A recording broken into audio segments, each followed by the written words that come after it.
we looked at other companies that had crowdfunded in the past.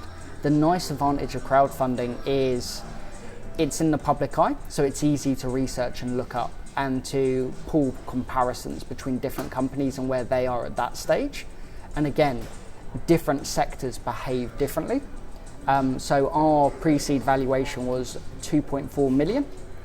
So that was pre-revenue, post-MVP, which for a lot of the VCs was extremely high. They were looking more between 1 to 1.5. Obviously you want a higher valuation, so you sell less of the company and still raise the same amount of money. So it's in the company's interest to increase the valuation, which a lot of critics were saying to us that we're only going to crowdfunding to have a higher valuation because it's publicly accessible, so you charge a premium on that. But the reality was it's just a better way for us to engage with our investors. And it was bringing on like-minded individuals.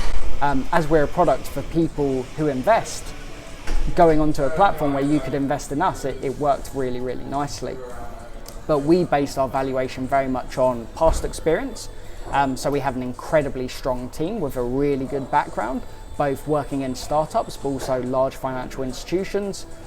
The fact that we were actually post-MVP and we had customers and active users, this wasn't a concept, this is something people were engaged with and using. We had a really solid business plan around where we're going to be, what the numbers are, what the KPIs are. We brought on board some excellent advisors, and actually during the crowdfunding campaign we brought on some more as well.